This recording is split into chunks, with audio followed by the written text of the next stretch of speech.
Hey guys, this is Jules with True Crime Reactions. Everything is alleged. Now, last night we had a live that went between 5 and 6 hours long, and that wasn't my intention at all. But we ended up going over this interview information right here from a girl that used to live at 1119 King Road. 1119 King Road is the house that you see the front facing portion of in the 1112 King Road camera footage that we on this channel purchased and put out to the public last year. She also mentions how she was at the Sigma Chi party. She mentions a tiff over a girl in an ego v ego type little situation that apparently didn't get physical. She has some information about a situation that happened with Enon Harsh. There's some interesting things in what she has to say, but then she also, I feel at least, and I made this very known in my live last night, I feel like she's trying to place herself into a level or a label of importance that actually doesn't exist in reality. So she is claiming that she was friends with all of them, with Xana, with Ethan, with Maddie, with Kaylee, but she was never once invited into the house. And my stance with that is that these were people that constantly had people over. They were constantly having little gatherings, little get-togethers, little parties, little powwows, little whatever you want to call them. They constantly had people over. They were a social group of people. So for you to have been friends with all four of them and none of them ever thought to invite you and you literally live next door, that's wild to me. So I would take what she says in way of her relationship to these people with a huge grain of salt, the way that we did in the live last night and the way that I have since listening to this a few months back. But she still says some really interesting information, and I just wanted to put this 2-hour clip out that I took from the over 6-hour live and let it just play all by itself to get you guys' comments on a more pure reaction, I guess, because I did stop a lot. I stopped a lot, and I stopped a lot more than I wanted to because I'd already listened to this at least 2 times. Once to see if it was worth the time, and then a second time to go in and edit things out when it comes to just your casual conversation and stick to just the questions that were being asked about the case itself. There's some interesting things that are said here, but also a lot of like, girl, what are you talking about? You know what I mean? So I'm going to go ahead and just let this play. And then I'm just going to watch you guys' comments and see what you guys are really catching on to here. But I will tell you, there are pieces of this that she has mentioned that I have on a list to do a deeper dive into, meaning things will be FOIA'd, records will be requested. So let's just go ahead and see what you guys catch here. The reason why I chimed in is mainly because I was up there in that time period. I graduated in 2024. I previously lived on 619 West Taylor Ave, and then before that, during the murders, I lived on 1119 King Road. I was at that Sigma Chi party, and I didn't leave until around 1:45, to which I went to my apartment, which is facing directly down the road of King Road. So it's obviously 1119, and we were in the basement. If you're hearing anything before 3 in the morning, 3:30, it's most likely going to be people coming back from the bars, people coming from different house parties, people coming from different white apartment parties, people coming from different fraternity parties, because, I mean, if Sigma Chi is throwing a party, girls are going to be there and girls are going to be allowed in, but fraternity men are not, and all the other fraternities are going to be partying as well. So there's a lot of different things going on. So it's just really hard to single that down when there are quite a few, stagnant individuals that are going to be walking around and going around during these times of night, especially on a Saturday where they don't even have school the next day. You were at the Sigma Chi party, you said?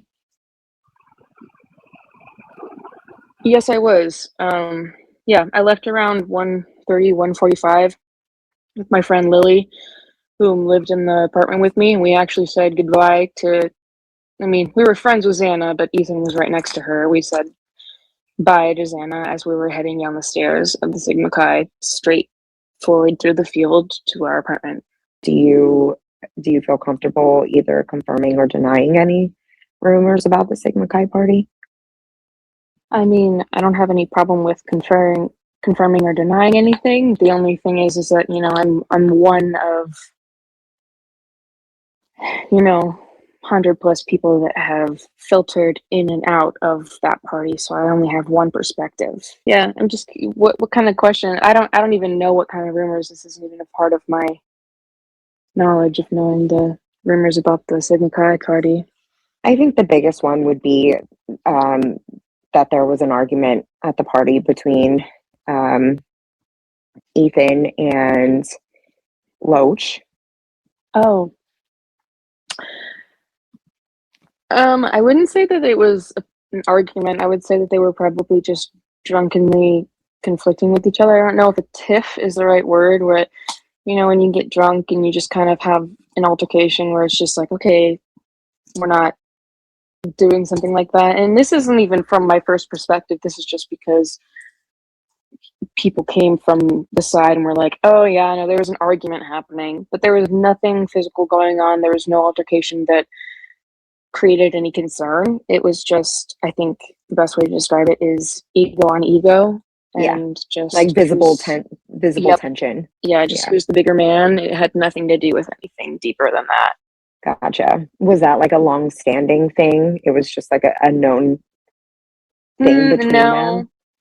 It wasn't. Yeah, I mean, it was more like one of them in the past had experienced an emotional connection with a girl, and then now, so in the future, the other is with that gal. So there was just some, not intentional, but they needed to experience that. It was just more about, Oh, again, wow. ego v ego. So it's nothing like going along the lines of,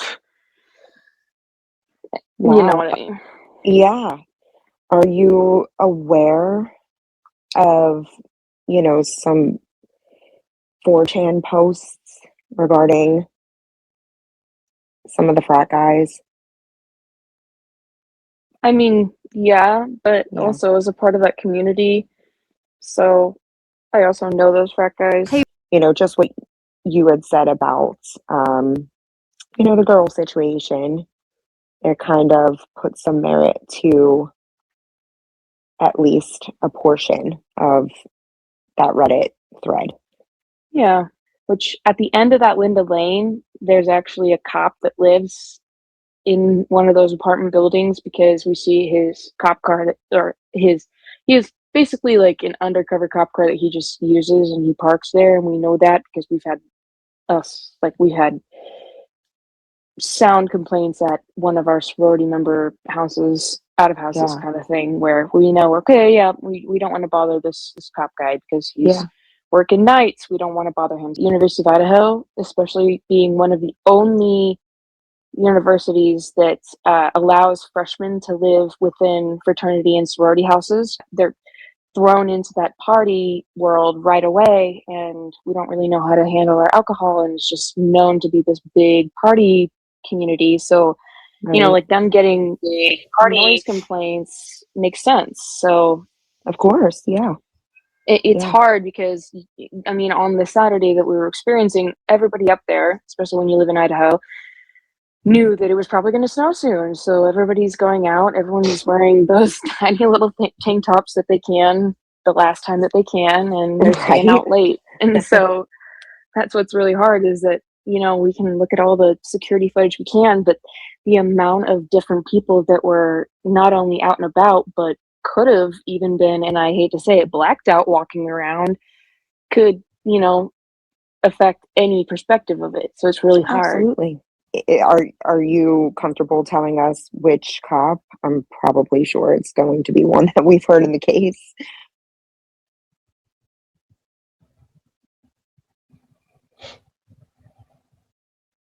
I mean, I'm not particularly sure what you're asking. Which cop lived at Linda Lane? I'm sorry. No, I'm not sure. He had come over from, like, he literally walked over one day and was like, hey guys, I just, that noise complaint, and he knocked on the door, and he was just stating that, and we had already noticed that there was a undercover cop car that was sitting right next to it. So it was just more about, within the 3 years that our sorority had been trading off that apartment building, we had known that there has been a cop that lives there, because he has made himself aware that he does live there, and then we better not, make too much of a noise complaint, or else he will make sure that's taken care of, kind of thing. So it was more about, again, small town kind of thing. So we didn't even know. We just knew that there was somebody that lived there that worked at the police station usually during that time.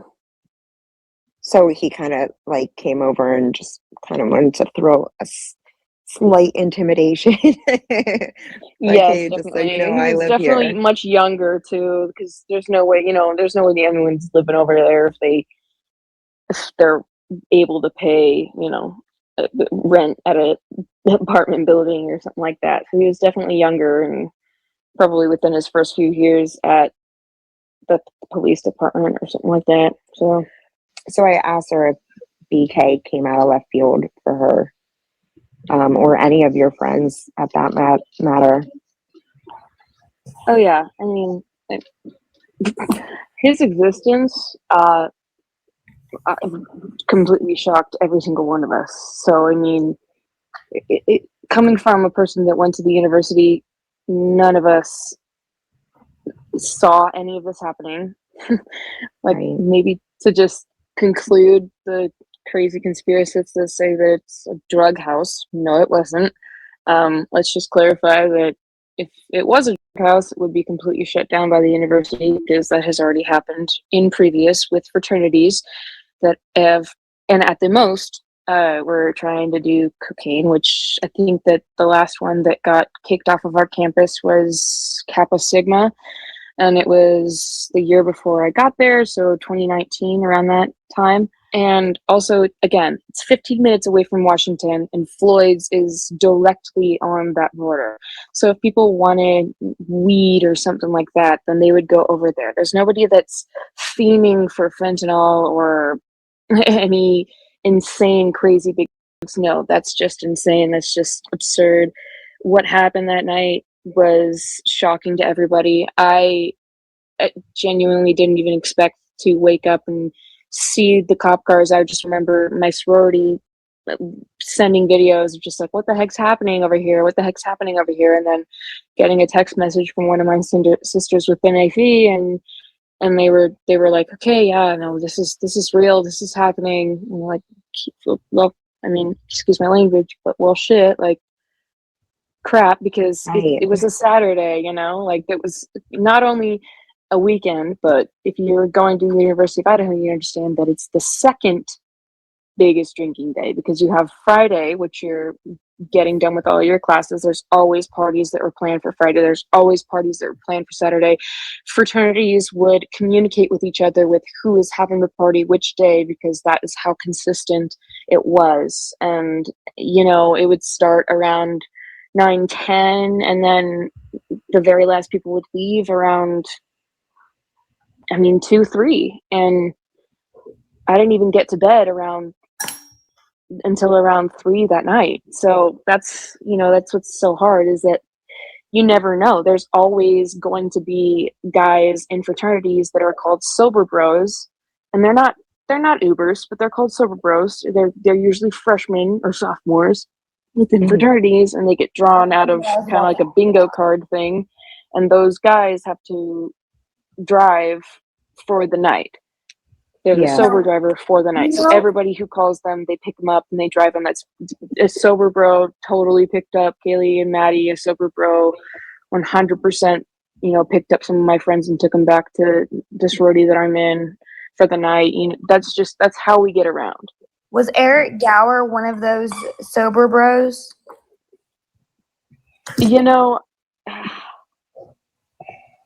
Sounds familiar, but at the same time, I don't particularly know who picked them up.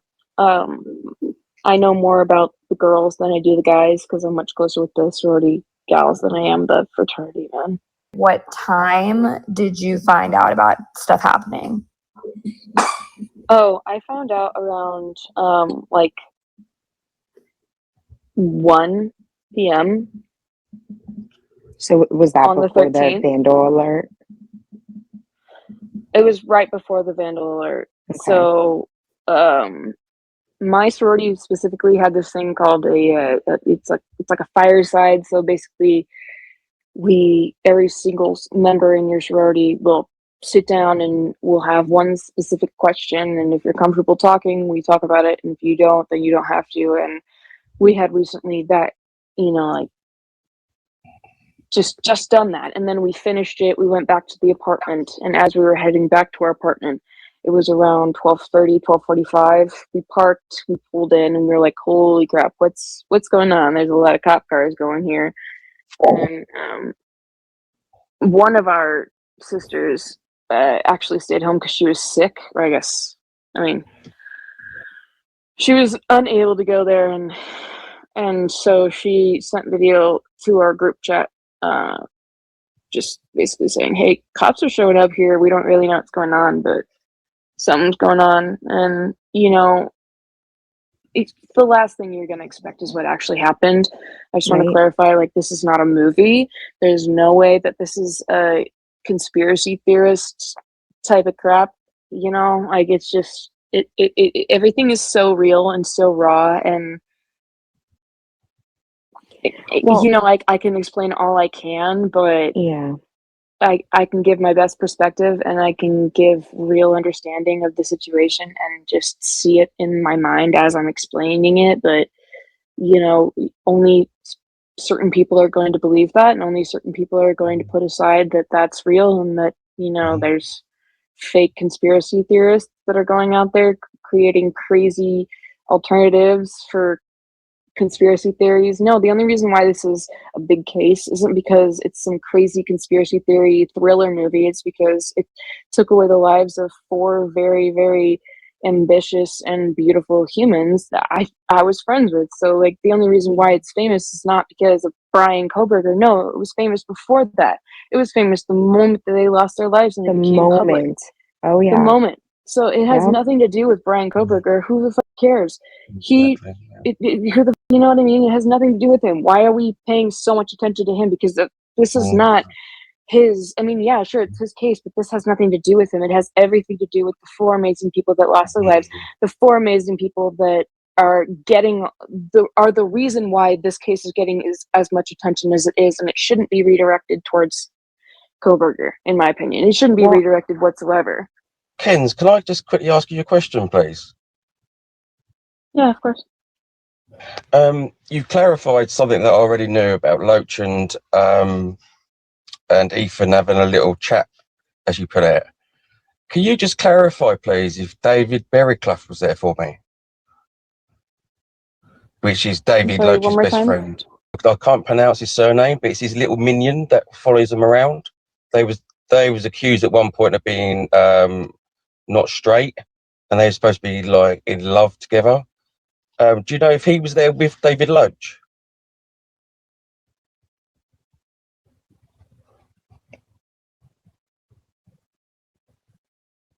David Berry.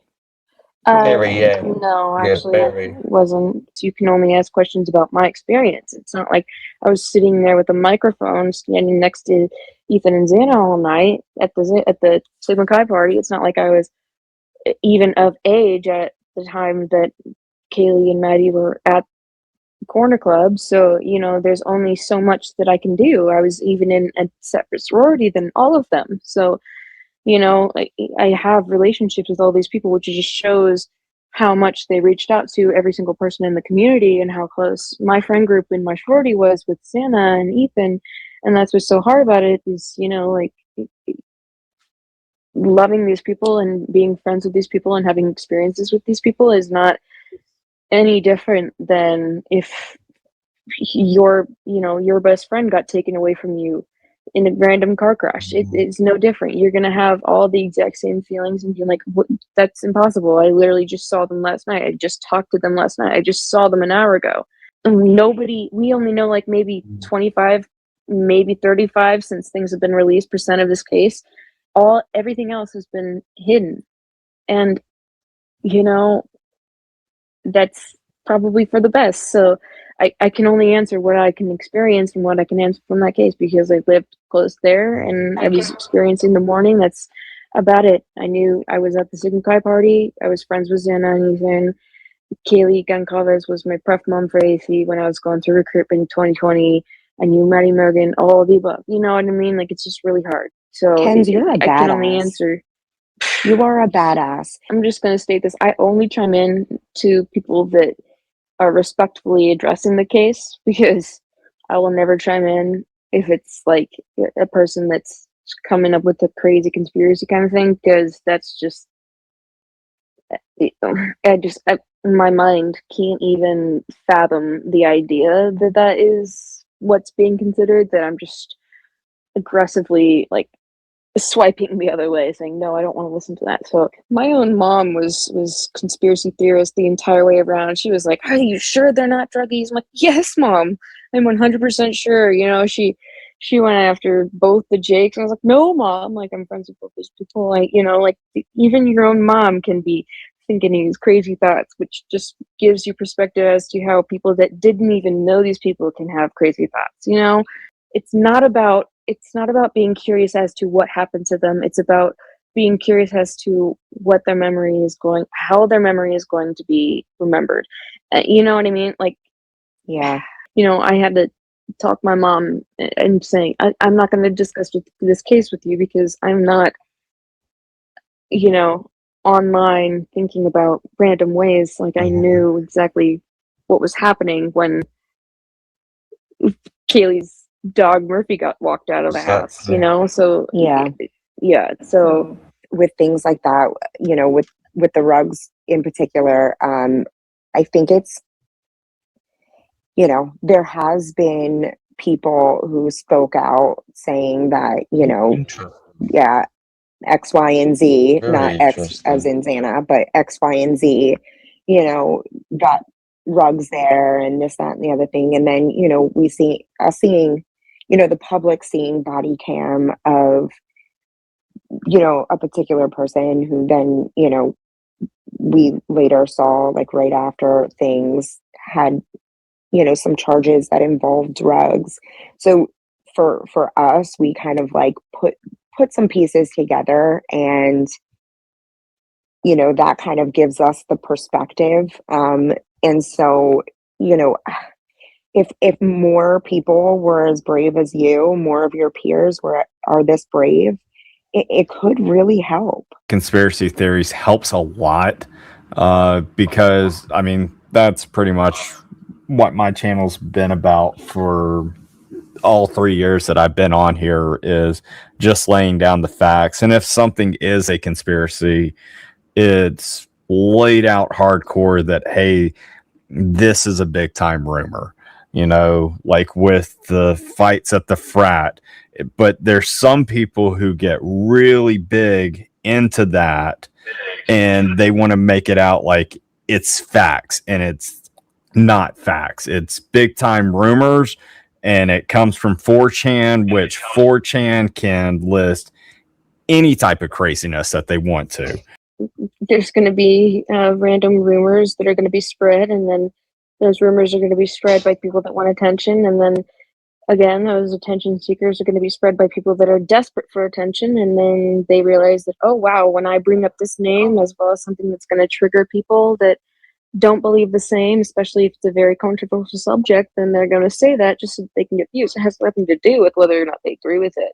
They want to get the views. They want to say things they want to say. They know that they are getting power by triggering other people that are going to stand up for what's right. And that's the big issue, is that they don't care about what they're posting. It could do with OJ for all I care about, and they would just be doing the exact same thing as long as they could get the same reaction and the attention, because any attention is attention, whether it's good or bad. And it's like a kid.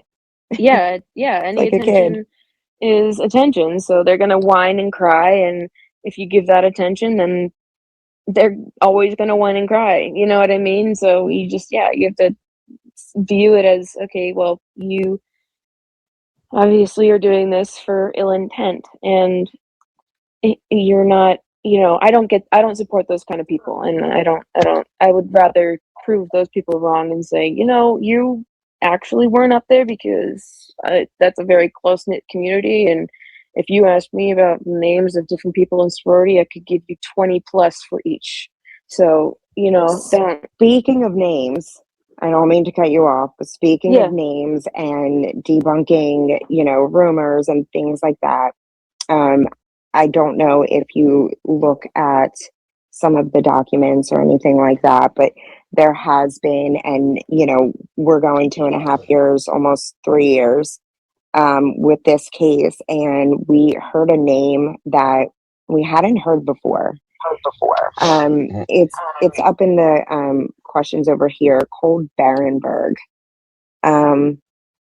That name came out, and respectfully, I want to just kind of give you context as to where that connection was, if you're not sure. But there was DNA under one of the girls' nails, and there was a document talking about it, and they named him in particular as, they named a few people, but the other people we've known the names of. He came out of nowhere. Do you even know who he is? Yes, I do. I don't particularly think Ken's just real quick. Only answer what you want to.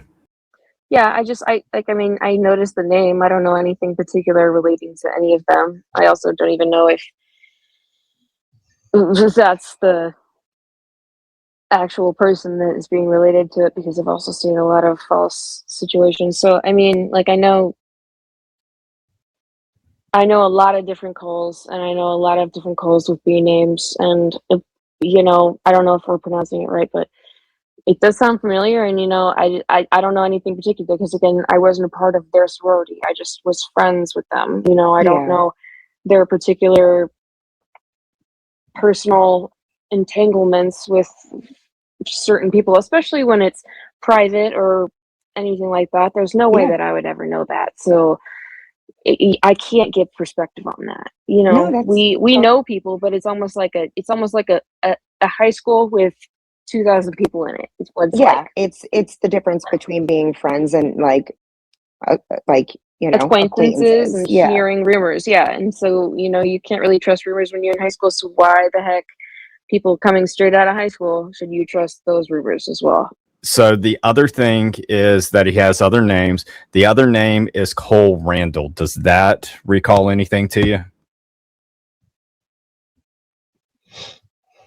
No. Okay. Honestly, it just kind of sounds like it kind of sounds like maybe people that are supervisors of the fraternities who have recently graduated, or just non-active members is what it sounds like, in my opinion, because active members, I'm pretty aware of their names. Yeah, he's a little older too, so that would make some sense if he wasn't necessarily not older, but a few years. Yeah, there's quite a few people that they can say, yeah, I was a second kind member, and they can confirm that, but maybe they were a second kind member that graduated in 2017, and now they are zooming in as a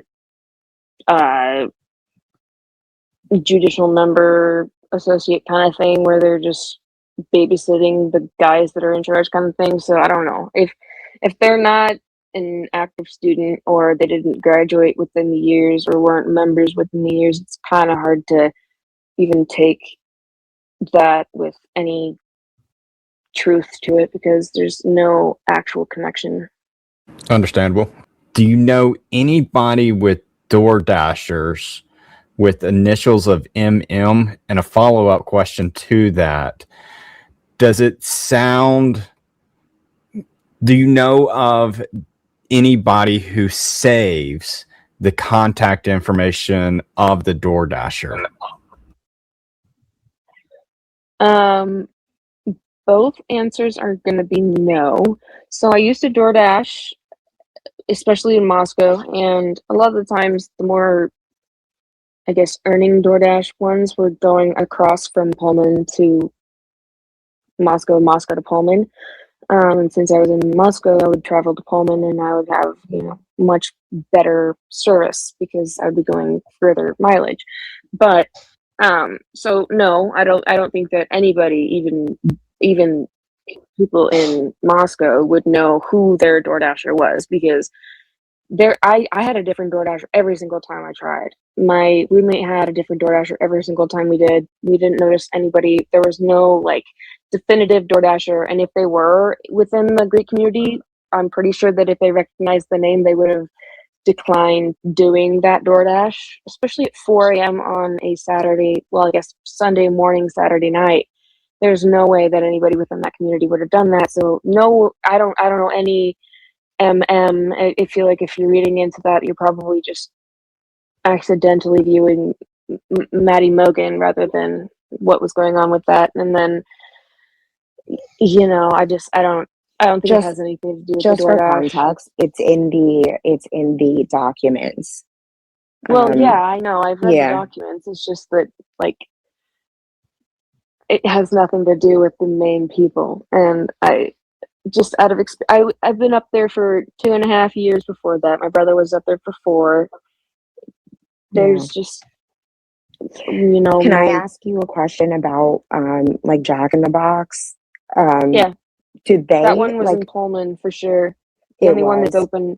We don't even have a Jack in the Box in Moscow. It's all away in Pullman. So somebody definitely at least traveled to Pullman or came from Pullman to drop off that Jack in the Box, because sometimes when you're past 12 o'clock, it's the only open places are in Washington. When you order from Jack in the Box, like because you've done DoorDash, does it like prompt you to like put the name of who's ordering or anything like that? Like when I order Chipotle, I have to put my name, even if it's just one order. I mean, yes, but I'm pretty certain that it went through the DoorDash account. So if you're doing it through the DoorDash account, your name is already going to be confirmed within it. It's just within the preference of no contact or knocking. We have an actual receipt for Jack in the Box that was delivered at 3:59.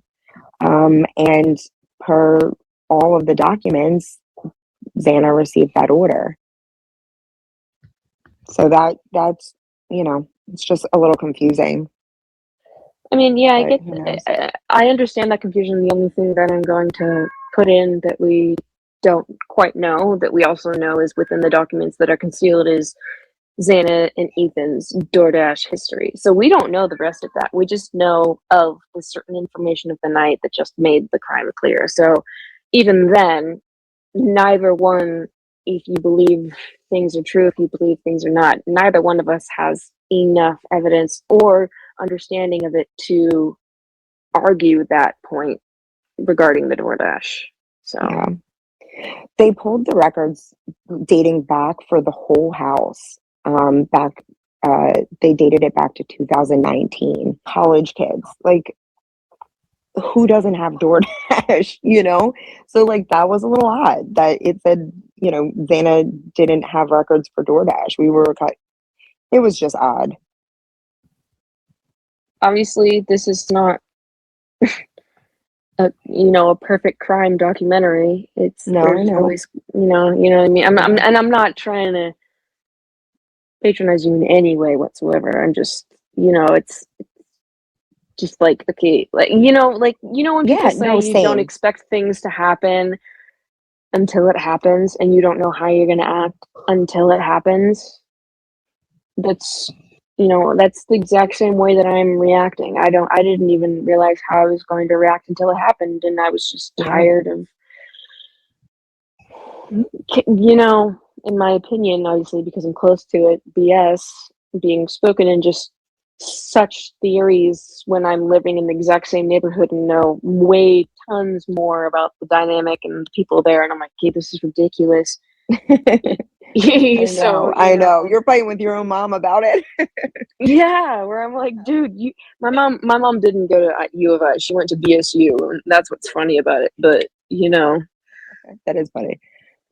So yeah, it's just it's a perspective that it's, again, like how I'm stumbling over my words. It's something about like not being able to even explain it. It's just, Moscow is such a beautiful community, and it's always has been. like, for example, the sorority that I've lived in has been built since 1911, which was a year before the Titanic sank. So it's very historic. It's very long sprung, and the only deaths that we've ever had have been, and unfortunately we have in the past, but they have been accidental or they have been. We have not had like a murder within the University of Idaho since like since I don't even know, since like the 19 maybe 80s. Yeah. And I'm not even sure if that was even within the university. So in Moscow, Idaho, it was probably like 2015, but that again is more so related to the community outside of the university. The university itself is pretty strong. So, do you still talk to DM and BF? And if so, how are they holding up? I truly, truly wish that I was closer to them. My roommates whom I moved out with in December, who I lived with for about 6 months before then in 2024, they were much close. So half of them were Pi Phis. It was me and my friend, and then 3 separate Pi Phis. So they were pretty close to the whole situation. They were a lot closer than what I experienced. And they opened up about certain things that I'm just, that's a level that I can't go further because I respect them too much. So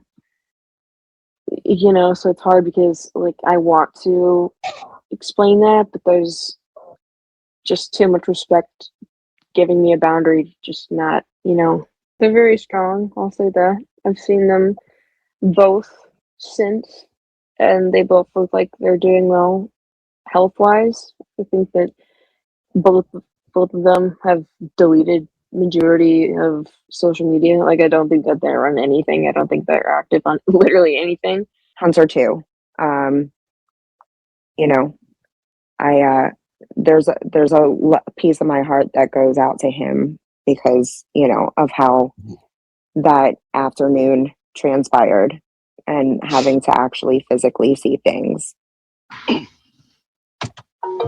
So yeah, and this is so random, but also what's interesting about it is that like I didn't know Ethan as much, but I was pretty close with Hunter. Me and Hunter were pretty close friends, and one of my best friends was really, really close with him as well. So we knew Hunter, and then through Hunter, I knew Ethan, and then I also knew Xana since my freshman year. So it was just kind of like a combination of things, but yeah. Yeah.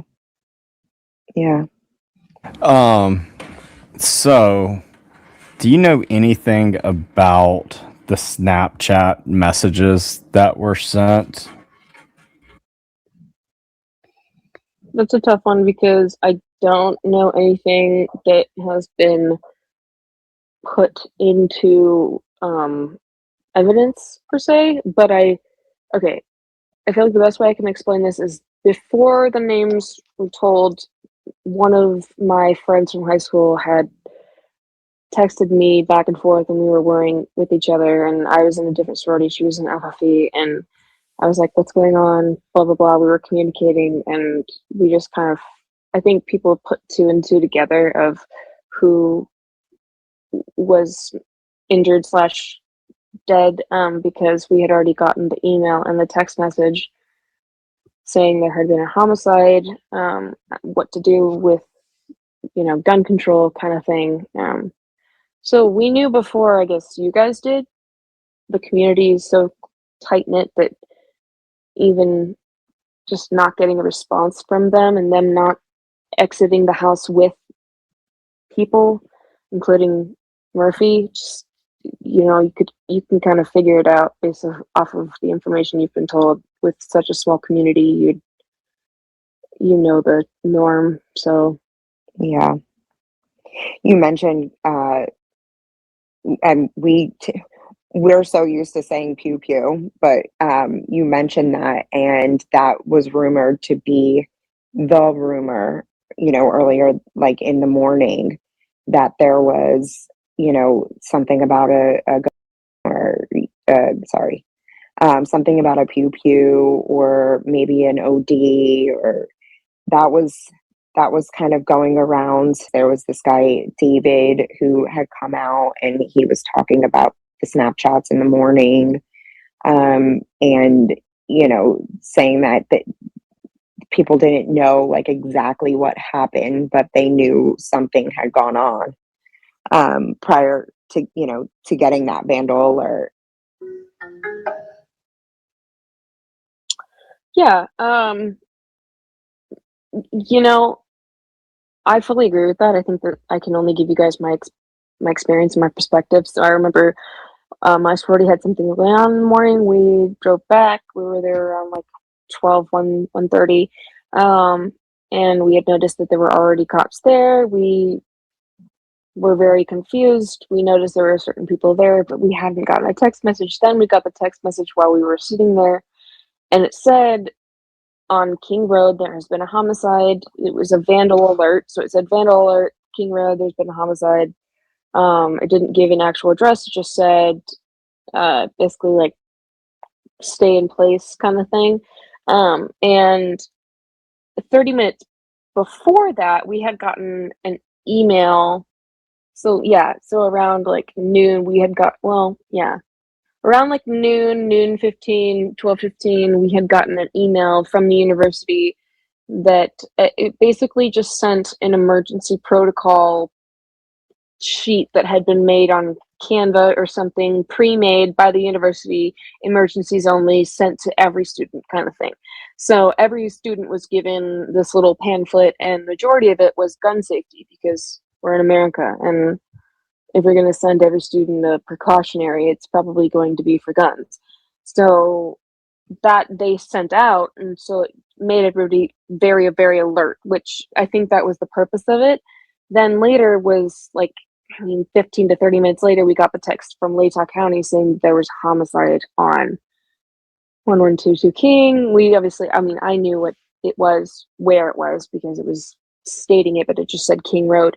And then I noticed, there were cops that were looking in trash cans, and they were looking at people's hands, and so it made it very clear that it was not a gun, it was something else. Yeah. Anybody in their right mind can put that together. Yeah. When this guy was speaking out, I think he said like 9 a.m. the rumors had started, and then not knowing, and I don't know if you were privy to those messages or not, but like allegedly or potentially starting that early, and then fast forward and holy shit, this is real. So can I just ask, was you aware of the MPD actually out before 10 a.m. in the morning walking up and down Banfield?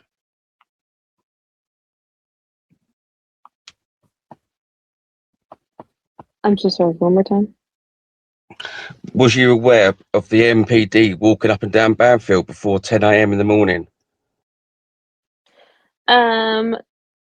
No, but if they were, then it definitely wasn't for anything involving that. It probably had something to do with it's just very some sort strange. Of sideswipe or something. Okay, thank you. Thank you. It's just that I've got the picture of the MPD walking up and down Banfield at that time in the morning. I feel it's a pretty much shut door to that. They didn't know until the call to 911, but we do know that it's not far away. As it was mentioned earlier, there's an officer who lives in the area, has told them before, that he's basically watching. He knows the area. Make sure you keep it down. I'm going to be here if there's a ruckus type thing. So it to me, even with MPD in the area, that to me, it just doesn't say much, because I'm sure that they are always there, especially with an officer that lives in the area. Yeah, again, just a question. Kens, you mentioned about Murphy being locked up. I'm assuming that you're meaning just upstairs, not in a cage or anything like that. Is there anything more that you would want to elaborate on that? I mean, the only thing I can is just basically saying that I knew who Murphy was, I knew who owned Murphy, and having lived where I lived, which was basically just like barrel down King Road, well, I guess King Queen Road, and you could see, what was kind of happening except for the house. And I saw Murphy being taken out, and he was on a leash, like a lead leash collar, by a policeman. And unfortunately, again, you can put 2 and 2 together with the email, the text message, plus this dog that's being walked out that you know of.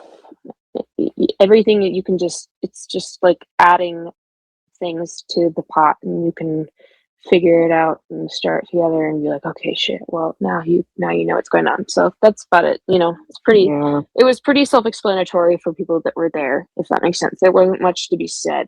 I think our heart breaks for Murphy just as much as everybody else. 100%. So sister asked, what reason do you think he had for doing this? Is there anything that could make sense to you?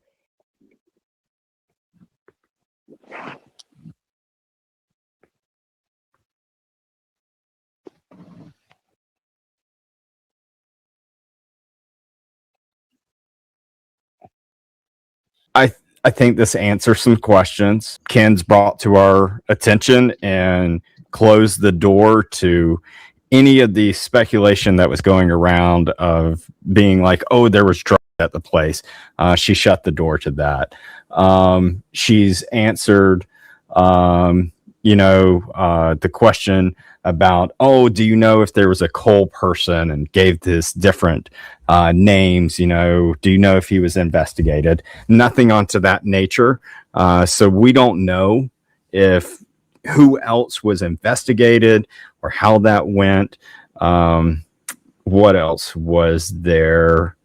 She clarified that the Jack in the Box was Pullman. Oh, and they Great don't one. typically, they're not typically delivering. And Ken, please correct me if I'm wrong from but what I took from it was that you said that nobody's really delivering late that night, that late at night. So whoever it was had to have been on Friday. Yeah, on Friday and Saturdays, there's no way that anybody that goes to even WSU or U of I is DoorDashing that late, especially people that we would be familiar with. So it was definitely somebody that was further out of college within older age, or just wasn't going to school. So there's no way that we recognized any of them. Do you know anything? Do you know who Eric Gower is?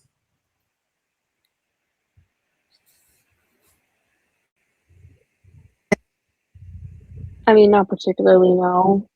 Can you tell us what you know about the Christ Church and their involvement in the community?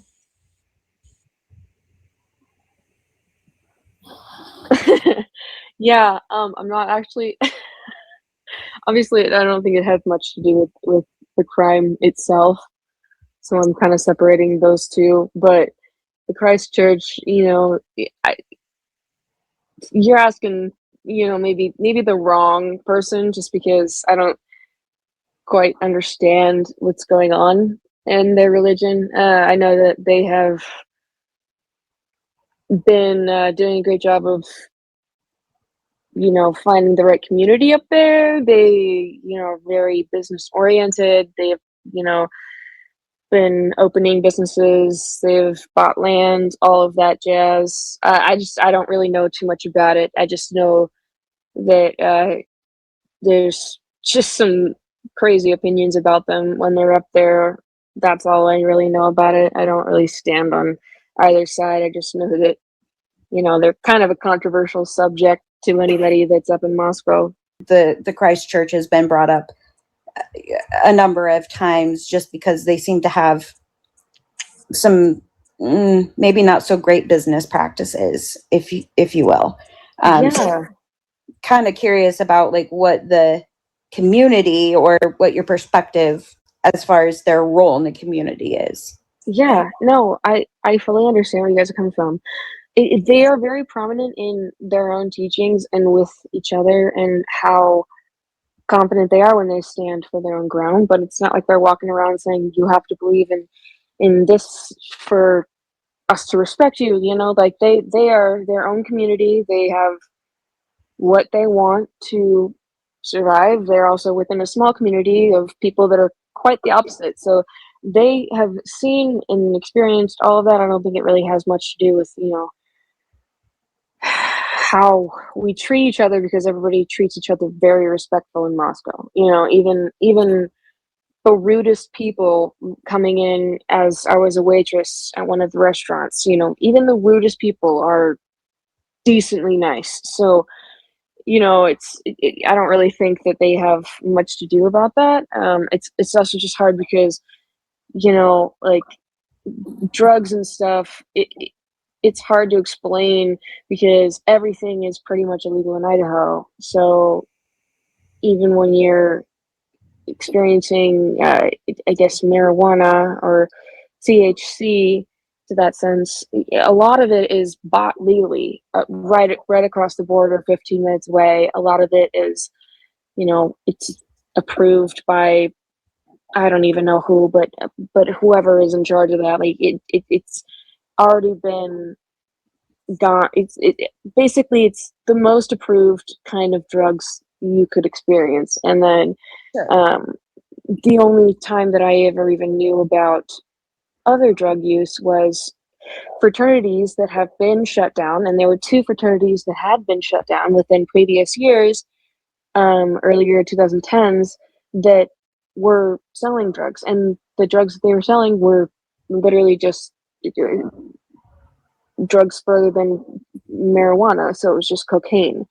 And you know, unfortunately, I don't support that, but like at the same time, it's not like we were sitting on a drug mine or some crazy situation that was going on. It's just there's people that want uppers, there's people that want downers, and so that's just kind of the community for certain people, and that's actually a pretty rare community. And those people in particular were not a part of it whatsoever. Maddie was very, very headstrong and driven, and Kaylee was she was a hopeless romantic, and she just wanted to see everything she loved happen in her life. There's no reason for any of them to be a part of a drug house. Like, for example, the most addicted thing I know Xana was for nicotine. Like, she just loved her vape, and that was it. She wasn't on shit. She just loved her vape.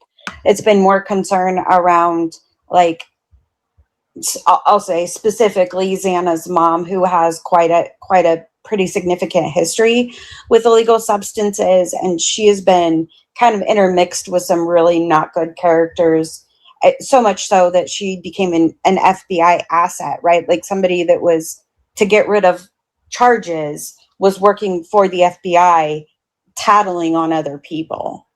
And so that I think is where a lot of the concern comes from. Like when people are talking about illicit substances coming out of that house, it's not necessarily that we're saying that they were dealing or any of that. We're saying that the parents who have a history could have been the reason why something like this would happen.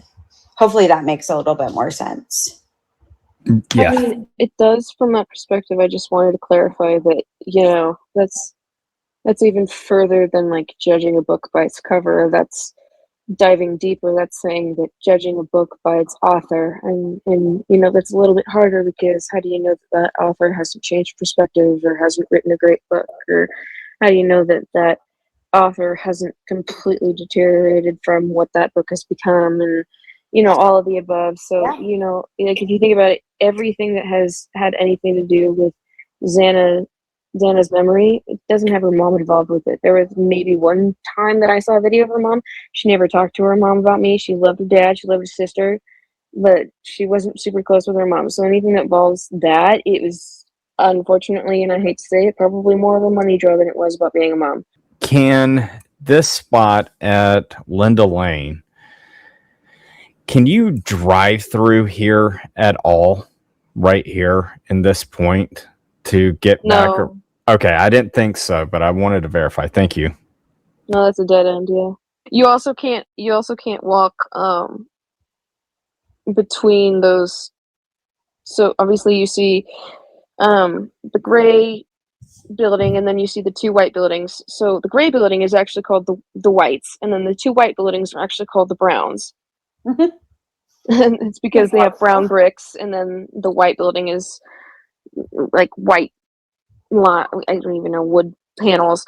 That little white building that is right next to the gray panel top and the whites, no, even in front of it, right in front of it, I lived more to the top.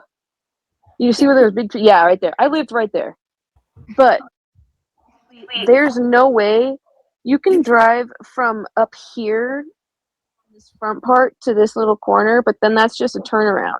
There's absolutely no way to go around that. So when you're going in front of those white browns, it's just a straight right in front of 1122, straight right in front, and both of them are dead ends. So you have a dead end on the backside where he's so-called parked, and then you have a dead end on the other side where it goes into this kind of cul-de-sac.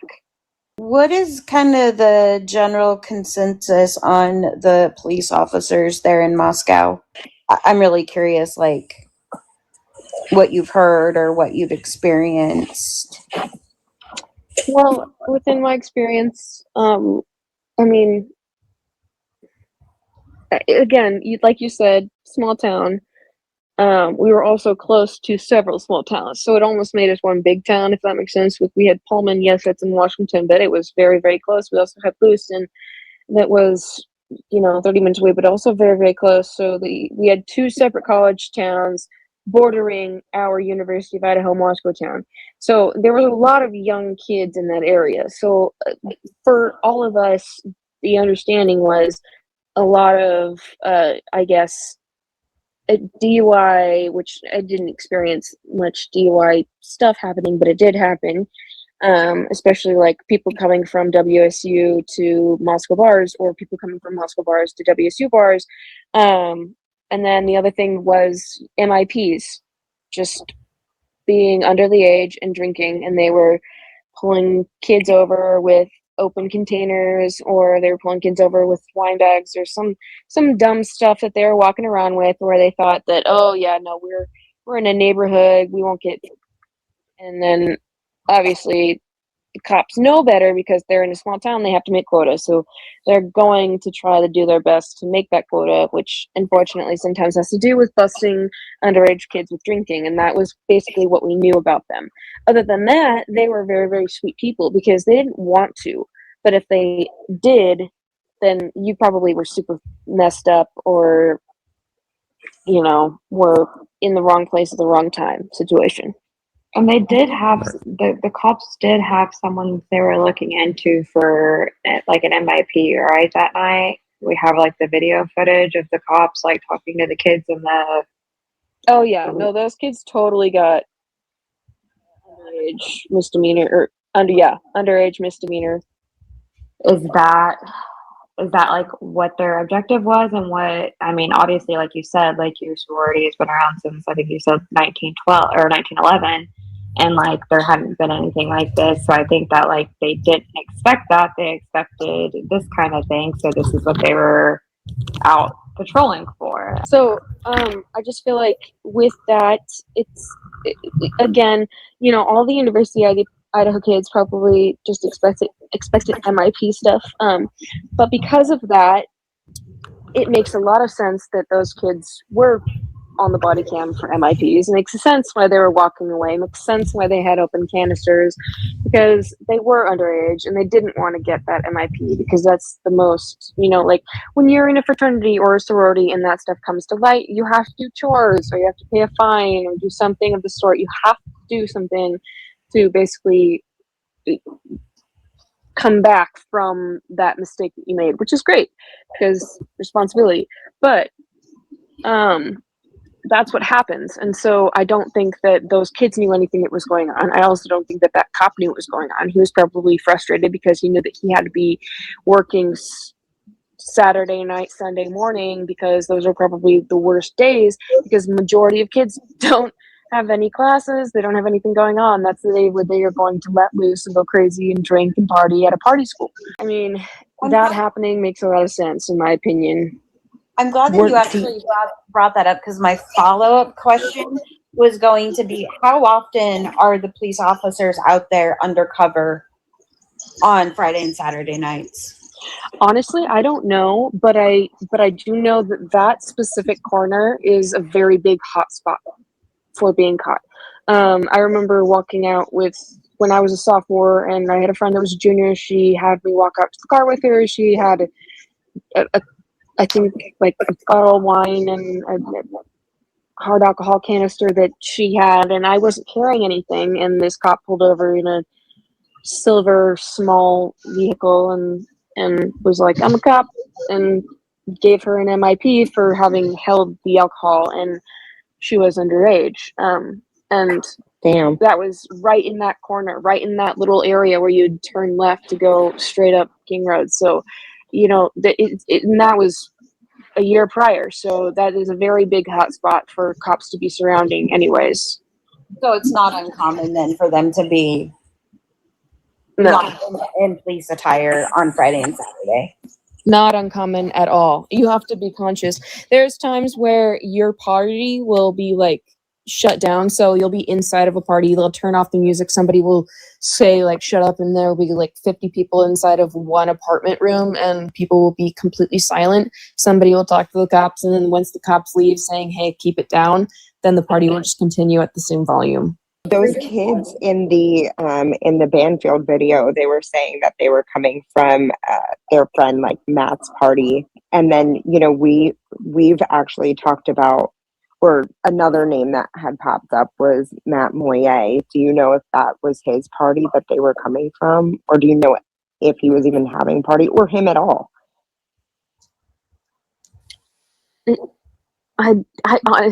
There's no way that he was having a party. In my memory, I don't think he was having a party whatsoever. He was definitely at one, but there's no way he was hosting. He was at like a party hosted by fraternity kind of stuff. Gotcha.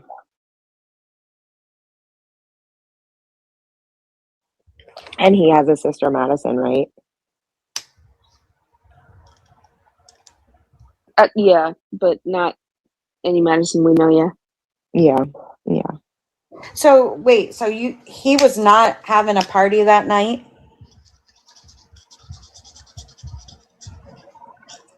Not that I was aware of, no.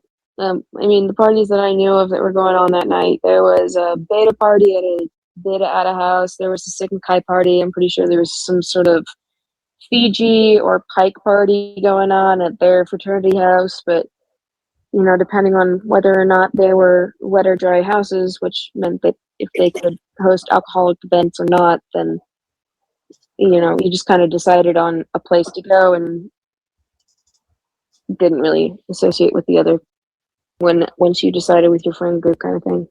Is there any rumors around town or that you know of about why this even occurred? No, honestly, it's just people are more so frustrated at everybody making up shit. Sorry, excuse my language. Making up crap about just crazy inferences and stuff like that, because we're the ones that lived up there. We're the ones that experienced it up there. Our parents experienced it before us. Our grandparents experienced before our parents did, and it's very much just a everybody knows everybody kind of town. Maybe not specifically, but we all know somebody within every group that we run along with. So no, I don't think anybody would have expected any of this. And the whole drug thing, like that could have possibly been a decent idea if we had been a bigger school, but since we're not and we live 15 minutes away from a dispensary, it just seems like a ridiculous thing. So there's no reason that I can expect for any of it other than some random obsession with some beautiful girls that were in relationships, and every single one of them was. So, I'm just curious what you know about Emma Bailey, and what was the dynamic in the house with like Bethany, Dylan, and the other four?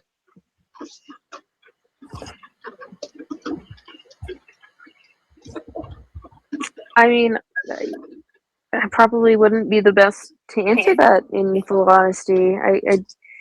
I didn't know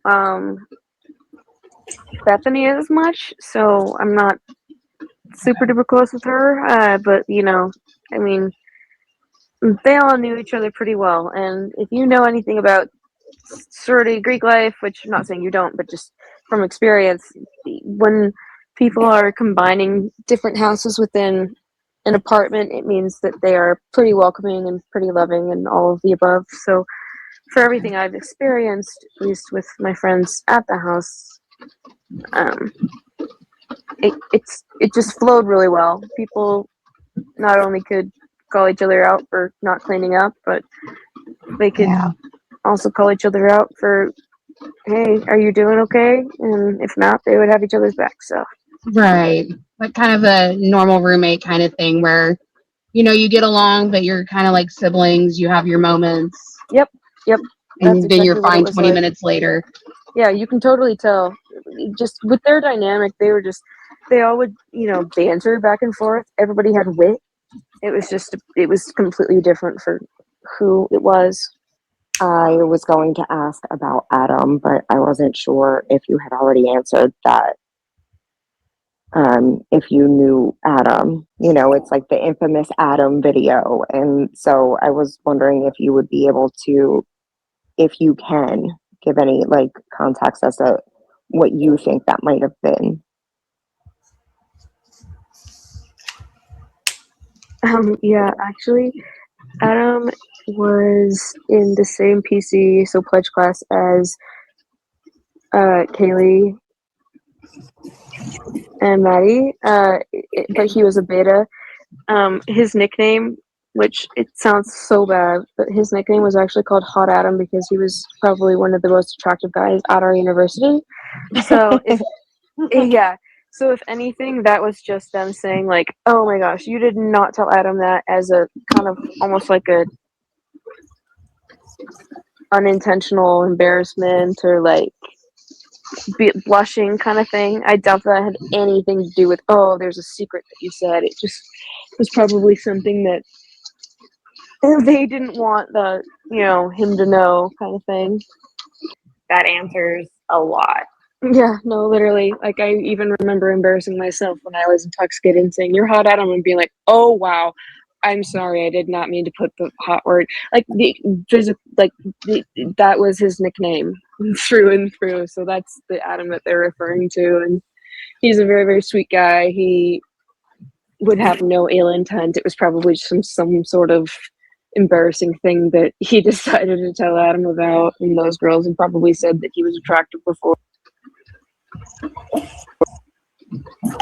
So a couple questions. Did you hear anything about Adam resigning from the Corner Club within 2 days and go to Paris?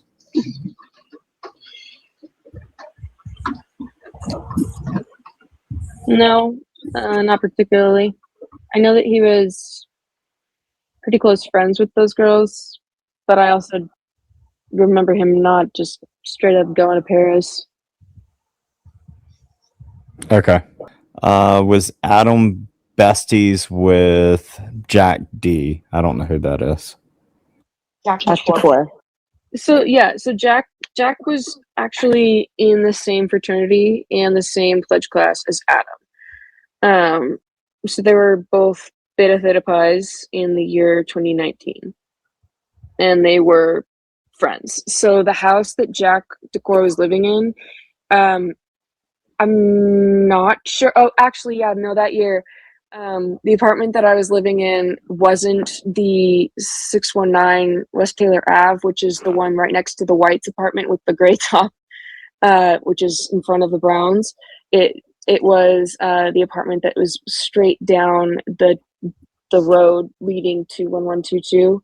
And in that corner, the cul-de-sac, when you just turn straight from Taylor, just go straight down, which one of my ex-boyfriends lived in the condo. So it's a condo, it's a two-part. There's a left side and there's a right side. And there's right side, there is a 2-floor basement, then there's a 3-floor midsection, and then there's a 2-floor top.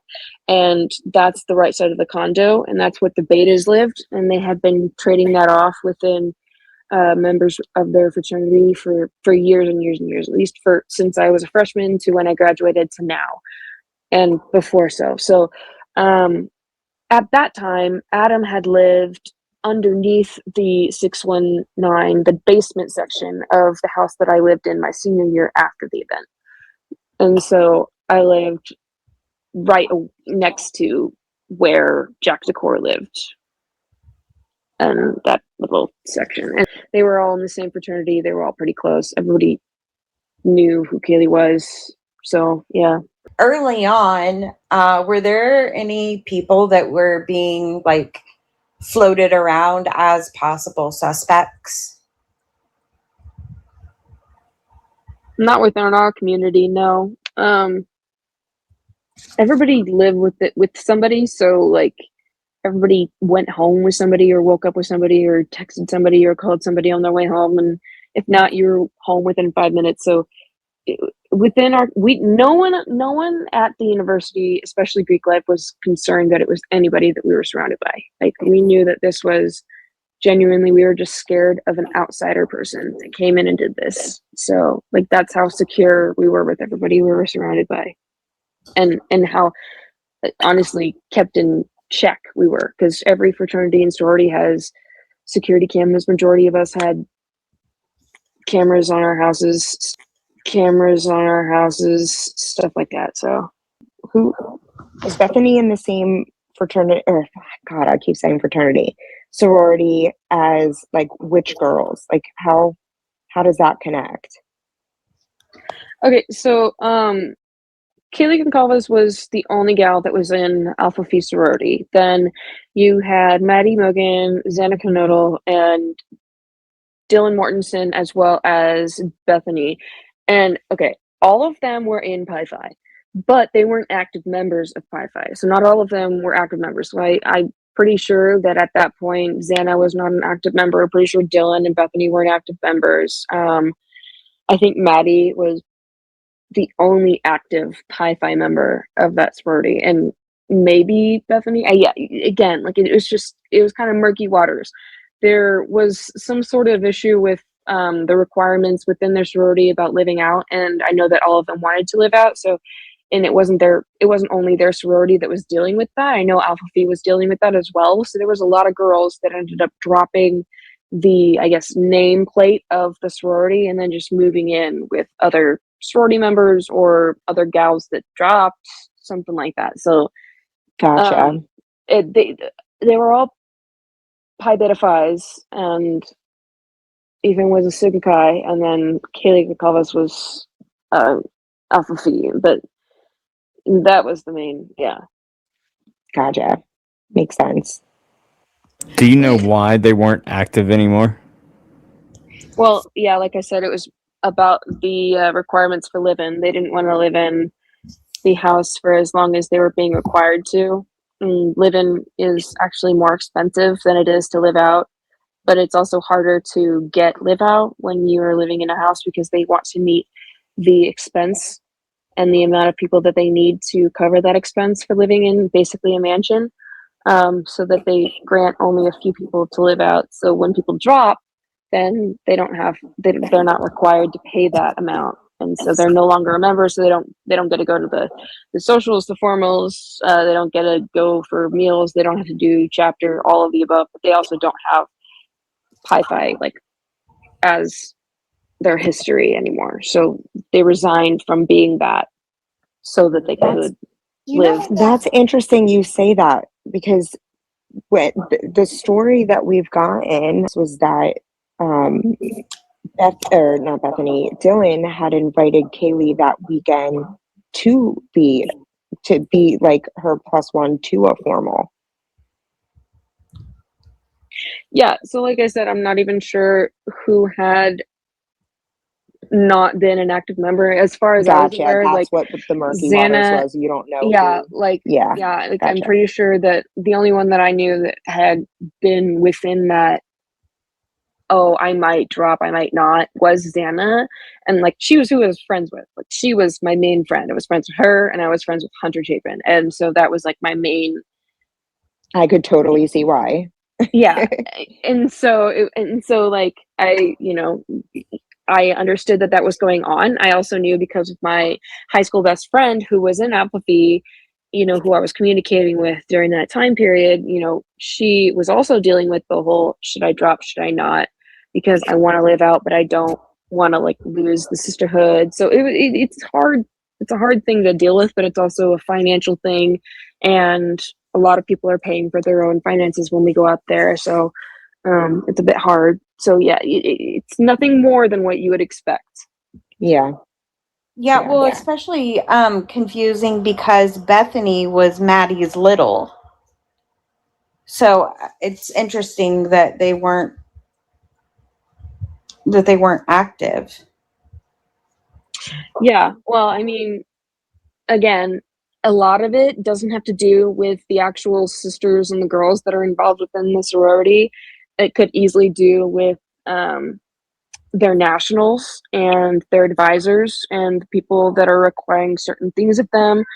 There's also always going to be a bad guy, which is going to be the person that wants to take care of the finances. So if you have to meet a certain quota for keeping your sorority open, then you need a certain amount of people to live in your sorority. And even if you love your sorority and your sisters, but you just like, nope, this isn't what I see for my plan of action for my college experience for these 4 years, there are going to be people that are going to drop. And it doesn't have anything to do with any tips or any arguments, anything like that. It just has to do with, honestly, just not wanting to conform to the national views and the national requirements of sorority and Panhellenic life, which honestly snaps to them and, for being up for that. So, it's just basically not conforming. And that's all they really did. Gotcha. Yeah, I mean, it sounds like it's like a job within itself. That's a lot. I mean, I feel like it's far more complicated than people even realize. Okay, so I feel like this is kind of floating on the line of, I don't know if it's appropriate to ask, but with you having gone there, was there any talk about the girls being on only F or anything to do with that? Oh, no. No. Okay. Not at all. It's been a big subject, so thank Yeah, you for clearing that up. Yeah, I'm sure that if they're even listening to this conversation right now, like, and I mean my buddy's up in, heaven, but like, I swear they'd be giggling to that as well, being like, oh my gosh, they actually think we were on OF. So no, none of them. I'm not saying none of them would have done well, but I know that none of them did that. A couple people were asking if you know Emma Bailey. No, not personally, no. Okay, do you know of Emma Bailey? I know of a Emma Bailey, but I'm not quite sure because we have a couple of Emma Baileys, so I only know of like actually one of them. I guess the one that you were saying earlier was more so Bethany's friend. I think she said that earlier. Oh, yeah. Again, and it's more about like, oh, I know of their name, I know what they look like, but I don't know anything about them. What about Enan Harsh? Oh, no, not at all. Oh my God. I did see that in the chat earlier too. No idea who that is. Well, he lived really close to there as well, so he's kind of a very interesting character in the story. And he did some very bizarre interviews very early on, but he had said he got home at 4 a.m, and at that point nothing was going on. It was quiet. So I hate to ask this. There was actually a guy that I interviewed recently after it was on TV that I had a random interference with, and he lived at the Browns, which is basically that brick building with the yellow paint. Was he interviewing like in front of that, and did he have like I think he was interviewing more so like in his apartment, like via Zoom. I know the guy that you're talking about, he had come out, he was standing outside and he had talked about the girls, and people suspected something about his mannerism, like just made people feel weird. And he was getting like talked about a lot. But this Enon Harsh is, if you've seen his interview, girl, you would know. He's very like eclectic and kind of like goofy. And he said one night he was cooking with wine, and he brought the bottle of wine down to the girls. And yeah, no, that's exactly who I'm referring to, the Enon Harsh guy. So I just looked him up, and that's the same dude. So the only occurrence that I actually had with him was at the apartment that it was 1119. And it's like literally straight down the way. There was this dude when my friend Sophia, she had a couple of people in from out of town. Sorry if you can hear my cat, she's really vocal. But there was a guy that decided to, I guess, drive them home. They were very intoxicated. They were from CDA, and they were not from out of town. Like they were not from in town. And so they just asked this random dude who decided to drive them to the apartment. And I was literally inside of the apartment. I was probably, I think, the only one that was sober, because I'm pretty sure that the other person, I was the only one that was sober, and I was hanging out in the apartment, and this dude just walks in, and it was him. It was this Enon guy, and he just straight up walked to the back, and I was like, what the actual heck is going on?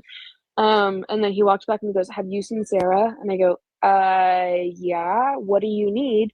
And he goes, well, she left her board, which is basically just like this water jug that's like half water, half like juice, and then a little bit of alcohol, and then they just write some stupid name on the front and they call it a board. And he had decided that after dropping them off, he was going to come back, walk into the house without knocking, and drop off this board, which he didn't even have in his hand. So I was actually one of the first people to say, hey, this happened. And then he went on interview, and that was that dude, and he creeped me out. But then they basically fully cleared him. So yeah, they fully cleared him. So he had done something super creepy before the event even happened, and he was somebody that they fully looked into, but they also fully cleared him because I think that he's just not socially there and wanted attention. Okay. I had walked into the house after dropping them off, just walked into the house and walked to the back of the house. Did you report that to law enforcement? Oh, 100%. And it was the night of. I literally called them like right after, and I said, hey, there's something that went on. They came to the house. They reported it. They said that they checked him out because I said that he drove up to his apartment, and they checked him out that night, and they basically came back and they were like, yeah, no, he was definitely out of it. They fined him for like a DUI because obviously we said that he was driving and he had a dash cam and he had been driving under the influence, which I wasn't with those gals, but he got in trouble for that without even realizing it. So wait, he got a DUI? They said that he was under the influence. I'm not sure if he was doing something, but he was doing something weird. He had gone in the apartment. That was the last time I heard anything of it. And then I had reported him that night, and then obviously when everything went down, I was like, there was this one dude, before we knew anything about BK, it was just like, there was this one dude that did this, and I reported it right off. Yeah, and I was like, this happened. And, they even afterwards, they were like, yeah, no, we looked into it. We cleared him. They had multiple reports of this dude. I think he's just creepy guy. So how close to the events this happened? I know you said it was before, but it was within like 3 months of it happening. Gotcha. I would like right away. I was like, okay, there's this experience that I let you guys know about, and then they even went back and they were like, oh yeah, we have all the information. They checked everything. They deep checked this dude specifically because he gave me the creeps, and I was like, okay, well, I don't want this dude hanging around because I also was the person that told him to get the fuck out. So excuse my language, get the good for you. Stink out. And so yeah, that's why I was like, okay, we're reporting him. And then I reported him then I reported him again. They were like, okay, just want you to be aware, like, we cleared him, you're totally safe. Yeah, that was going to be my next question, is if you felt like they had done enough to look into him. They did, because that would have made me feel a particular way. And then when you watch his interviews on TV or online, that accompanied with your actual personal experience with them, like, that's a big hard no for me. Oh, it's a big hard no, but if you think about the kind of guy that says, where's my hug, and then you rewatch it, then it makes a lot more sense. Yeah, I get it. Like, it's just like he doesn't get enough attention, which there's different versions of that. There's the desperate, like, give me attention for everything I'm doing kind of version, and then there's the revenge kind of version, So how soon was it after you made that complaint that they cleared him? Do you know? It was within a week. And I had reported him like 2 days after the event. Because mentally got there. Have you ever heard any of the girls make comments about him? Because he said that he had met them and he lived right there. Had you ever heard anything from them about him before? No, I honestly think that he is just kind of gliding on some make-believe rainbow right now because he's getting this attention from all these random questions. And I'm not disvalidating any of it. I'm just saying, I just think that he's getting way too much attention for something that he's absolutely not a part of, just because he's a creepy individual that makes girls uncomfortable in Moscow, Idaho. Yeah. He's been cleared by the FBI, by the Idaho State Department, by Latah County. So, he's really not worth, in my opinion, he's really not worth my time. And I don't really think that he's worth answering those questions. Yes, I recognize him. Yes, he's creepy and I've experienced something, but he was fully cleared and that was proven to me. And he's just not worth it. He just seems like he's pushing for attention. If you felt like they had done enough to look into him, they did, because that would have made me feel a particular way. And then when you watch his interviews on TV or online, that accompanied with your actual personal experience with them, like, that's a big hard no for me. Oh, it's a big hard no, but if you think about the kind of guy that says, where's my hug, and then you rewatch it, then it makes a lot more sense. Yeah.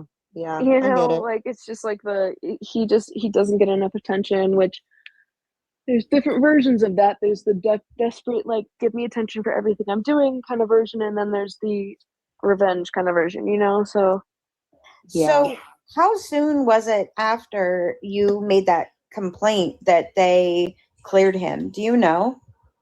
It was within a week. And I had reported him like 2 days after the event. Because mentally got there. Have you ever heard any of the girls make comments about him? Because he said that he had met them and he lived right there. Had you ever heard anything from them about him before? No, I honestly think that he is just kind of gliding on some make-believe rainbow right now because he's getting this attention from all these random questions. And I'm not disvalidating any of it. I'm just saying, I just think that he's getting way too much attention for something that he's absolutely not a part of, just because he's a creepy individual that makes girls uncomfortable in Moscow, Idaho. Yeah. He's been cleared by the FBI, by the Idaho State Department, by Latah County. So, like, he's really not worth, in my time, in my opinion, he's really not worth my time. And I don't really think that he's worth answering those questions. Yes, I recognize him. Yes, he's creepy and I've experienced something, but he was fully cleared and that was proven to me. And he's just not worth it. He just seems like he's pushing for attention. Hey, I have a question without you saying any names, but is there anybody that is being talked about in the town where it seems like they're more of a suspect than Bryan ever is? Short and simple, no, not at all. There's literally no talk. There's no discussion. There's nobody that feels that way about anybody, and it's been 2.5 years, and that's been a consistent thing. So do you all feel safe that they've got the right person? Yeah, no, I'm pretty confident that they have the right person. There's just no doubt in my mind that they would make that mistake with how dedicated every single person in our town was to figuring everything out. Like, there was people donating money to the Latah County Police Department so that we could help figure this stuff out that weren't even related or even knew about these people in the first place. So wait, yeah, can you say that again? Like, there was just people that were helping out the community service when we were trying to help the community after we figured out the events, where we were just like, people that were donating to the family and were donating to just the Latah community so that we could get more information and support the families more when everything was going down. So there are people that were a part of that small town community that wanted to help. And that was just, everyone came together. Yeah, that was the epitome of it. It's not some conspiracy or anything bigger than you'd expect. It's just people wanting to help everybody and being like, holy crap, this did not just happen in this community. We need to band together, which is exactly what happens. Yeah, that makes sense. I mean, when you look at any, 9/11, anything like that, it's kind of one of those like situations where like you have to come together and, I just have never heard that people were giving Moscow PD money. That is what kind of threw me with your statement that was going on. So yeah. I got It's not like they were bribing people with money, but I know it's just a very odd thing that people would be sending the police department money. Like, I understand helping the community, but I don't think that that's normal practice. It's important to note that like Moscow is a small town, so they don't have a lot of resources, especially for the crime that happened. So like, this is something that's like unprecedented in that town because I don't think that they've ever had something so horrific happen on this scale. So I think that might be why people are funding them. So. No, I get that. But what happens is if Moscow can't afford it, then the state picks up the bill. That's just kind of how that process works. I just don't know that it's a normal practice for any type of catastrophic event where the police department is getting sent money. And I haven't heard that. And I've followed the case pretty closely. I feel like if they were getting money, that is something that we would have. Okay, I'm sorry. I just think that you're diving way too deep into a deep end of cement because there's no way deeper you can go. I'm sorry, but I just think that you're reading way too into a comment that was just basically meant to say that the community was banding together and we were trying our best to help solve the actual event that happened rather than figure out a fake conspiracy that has nothing to do with it.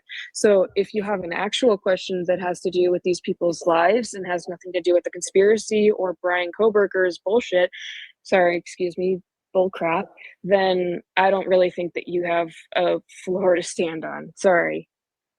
I was just trying to get clarification on your comment. That's all.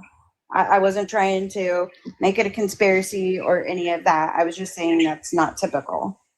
I think it could go to any level as far as even like donating to the families or donating to the siblings, or I mean, I see what you're saying, Kim. Like just banding together as a community, like taking what your comment was for face value. But I'm curious on something. During the 911 calls, to me and to many other people in the comments, it sounds like there was 2 guys that was in the house. Do you know if that's right? Also, another thing is, do you have an idea or have you ever heard that there was a lot of people that were in the house, not just outside of the house, but in the house before the police arrived?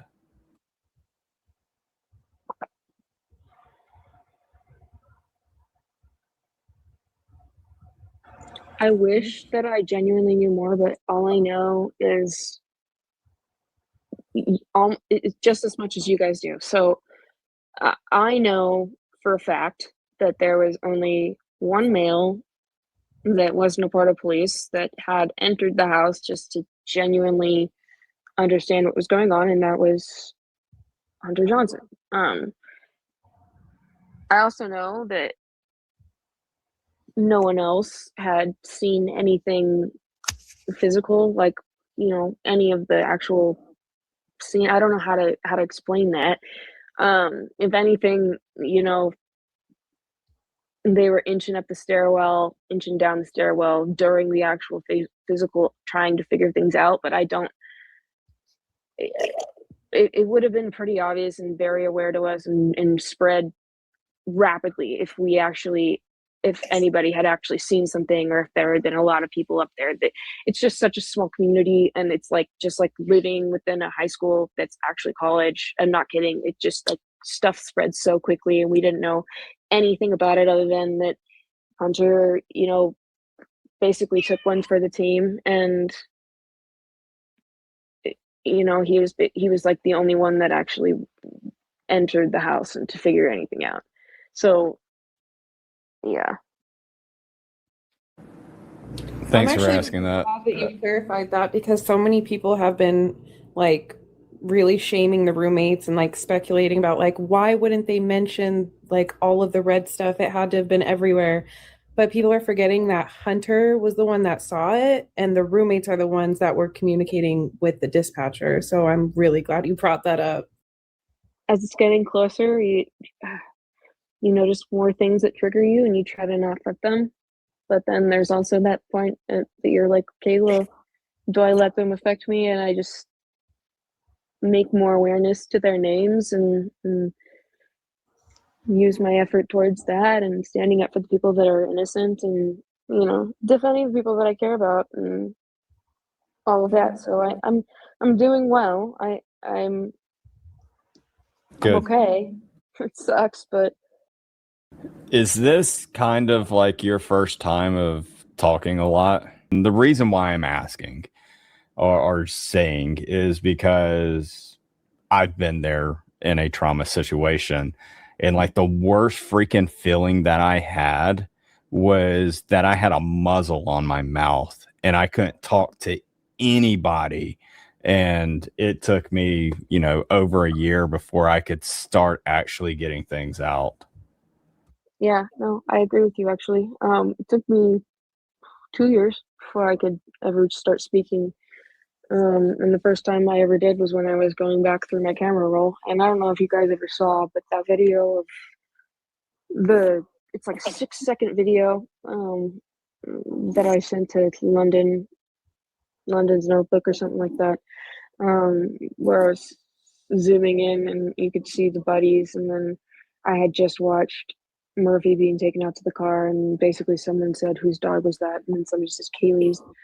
So that was actually me. That was my video. So that was the first time that I felt confident enough. I was okay, but, you know, like, we're far enough into the investigation, we're close enough to the trial to where I feel comfortable actually sharing this to somebody that's willing to do facts and willing to provide just straight information rather than make conspiracy out of it and try to, you know, wind up people's emotions for views. So that's what I did. And you know, since I've just been more encouraged to stand up for the right thing. So when people are talking crazy conspiracy, if they're beyond help, then I just tell myself they're just crazy, and then if there's anything I can do where they're curious about the other side, then I might as well provide, because, you know, I was there, I care about these people. I know that Xana even said, she said, I'm gonna die young, and she said that years before. So the fact that she said she was gonna die young, I mean, it's just like, okay, but that doesn't mean that her memory is ever gonna die. So I don't know, that's just the way that my mind works. So that's, I feel good that I'm able to communicate about them, because I think about them every single day. And even though I wasn't the closest with any of them, I was still friends with all of them. And so it's just, you know, it's a lot more painful for the people that knew them the best to communicate this way. So if I know them to a point where I feel like I can provide enough sense to who they were, then I might as well. Have you been in their house before? Like, there's a lot of questions about if they had keypad locks on their doors. And it's kind of been like back and forth. Yes, they did. No, they didn't. Is that something you can confirm? I can't confirm that. I'm sorry. I actually hadn't been in their house. I hadn't been to a party at their house, mainly because when I was involved with partying with anybody there, the girls that were 21 were at the bars, and Xana was with Ethan at Sid and Kai, which is where I was at. So I really couldn't confirm that for you. I'm sorry. Are there any like certain creators that you've talked to or have been talking to since you felt comfortable coming out? I mean, not particularly.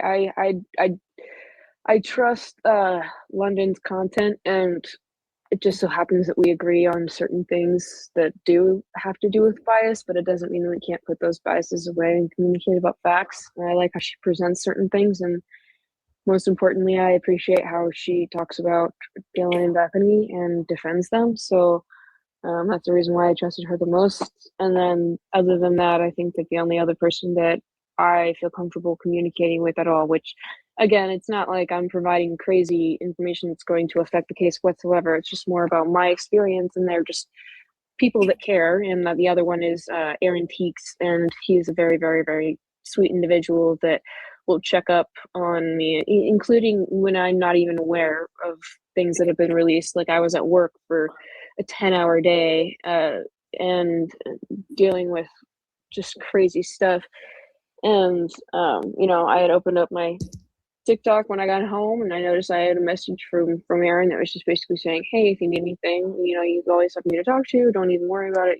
This is really tough. I get it. Blah, blah, blah.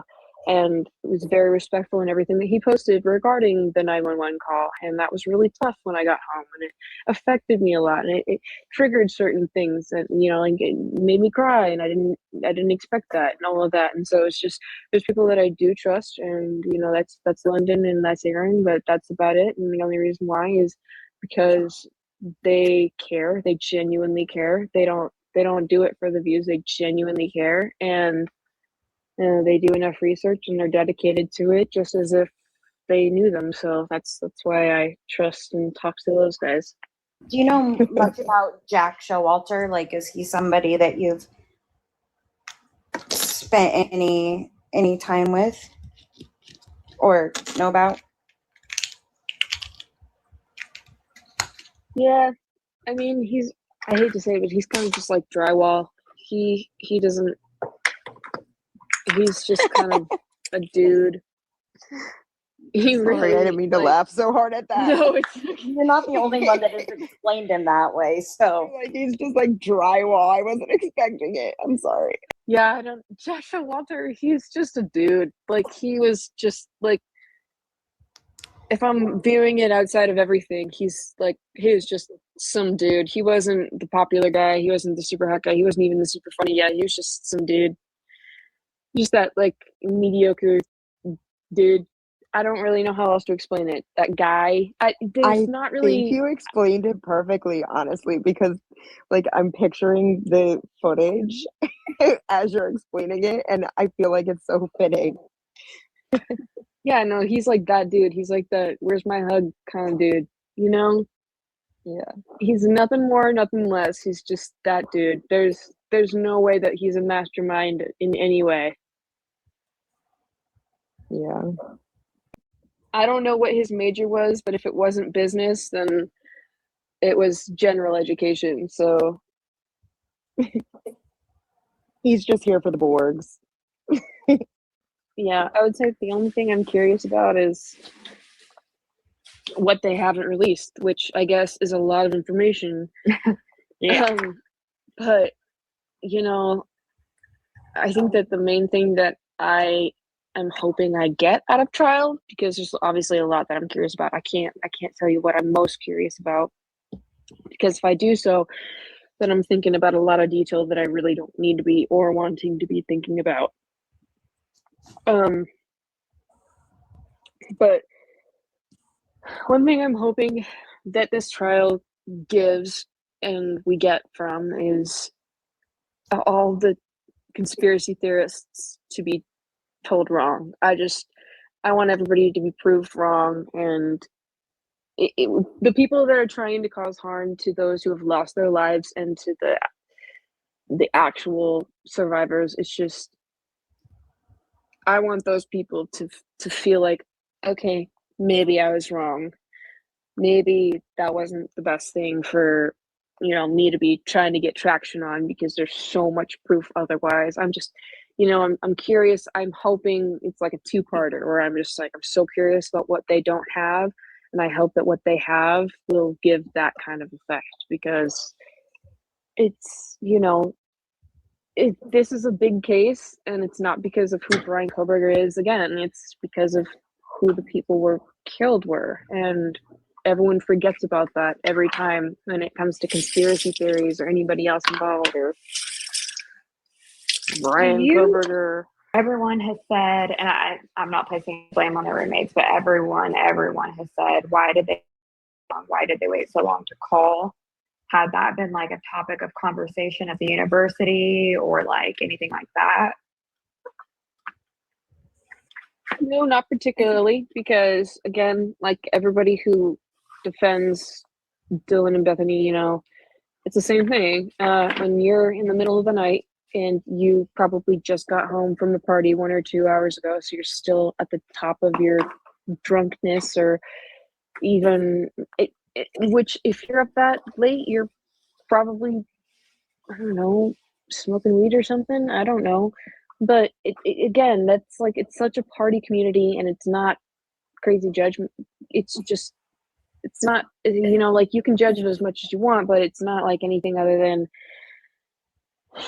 what everyone experienced up there at least once or twice. And so, I don't know, it's just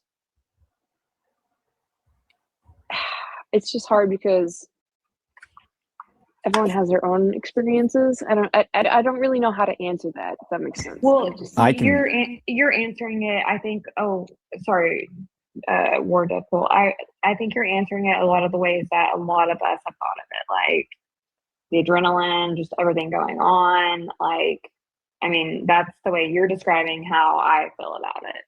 Yeah, like I lived in a house that was named Treehouse, and it was a big party house. Like, it has been passed down from Delta Gamma to Delta Gamma, and this Adam that you see on the screen right now actually lived in the basement section during the period of time that the murders occurred. I didn't live in the upper treehouse section, but there's a basement that's like a 2-man, and he lived down there during that period of time. So in the house that I lived after the event, he lived underneath it. And so like, that's how close the community is. That's how small the community is. And like, there were people that came into our house and left our house that I did not recognize. There were times when I came home from class late, and we would be hosting a party that we were basically obligated to host, which there was a ton of people who I didn't know. And sometimes I would walk into my room and I would see people that I didn't know, and I'd be like, get the hell out. And again, sorry for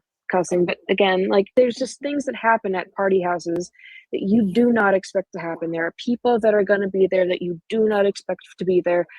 When I was a sophomore, before I lived there, my senior year, I remember a gal that lived there stood up on a table and said, if you do not know who lives here or are not actively sleeping with a person that lives here, then you need to get out.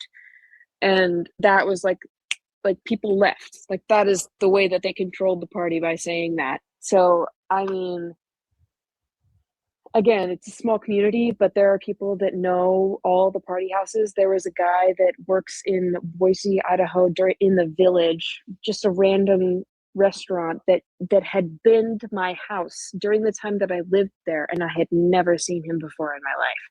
So there being people that could just slip in and out of houses is very, very high. And obviously not now, but before, yes, 100%. And sometimes it still happens, and now it happens with everybody having Ring cameras.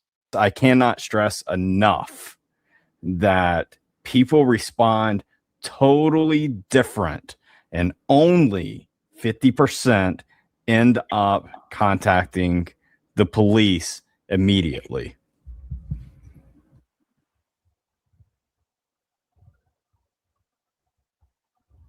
And I'll be honest, I'm kind of getting tired of having to explain that to people.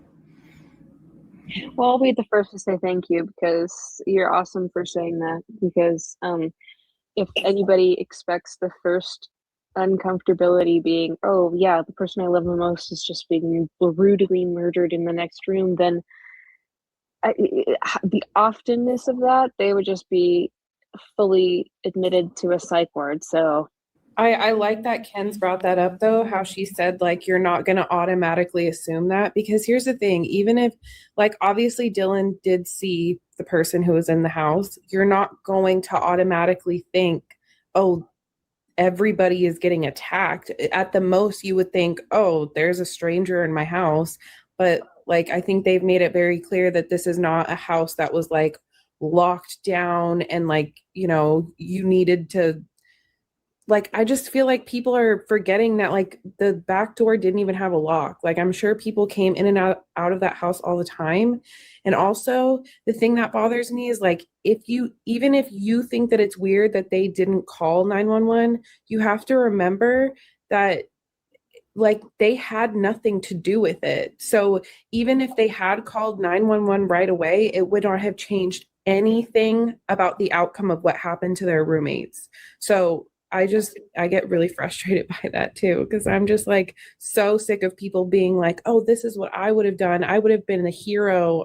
Like, so many people are like that, and I feel like it's not fair to them. It's just really not fair. I have questioned the roommates, and I think when it comes to the case and the discussions that we all have, I think that it's normal for someone to want to have to get their thoughts out, right? Yeah, I agree with you. It's just traumatic. It's hard. It's unfathomable, And I'm not even sitting here saying, oh yeah, he's 100% guilty, because I don't even know that. I don't know anything. I just know what I know. I mean, we all know what we know. Like, there's no way that I know more than what you guys know. It's hard because like, you have your own opinions. You can feel closely with, not being able to express your emotions very well, or feeling, unable to connect with women very well. And you're just like, I'm not trying to categorize anybody, but I can understand why people try to, fathom every perspective possible, including, I don't know how else to explain it without being a little bit biased, which I apologize for, because I don't intend to, but I respect and understand, and I appreciate everybody's perspective, even if it's not what I agree with. It's just that, everybody deserves to have their points taken seriously, and if you're backing it up with fact, then I think that you should have a little bit more time to express those facts rather than opinions, because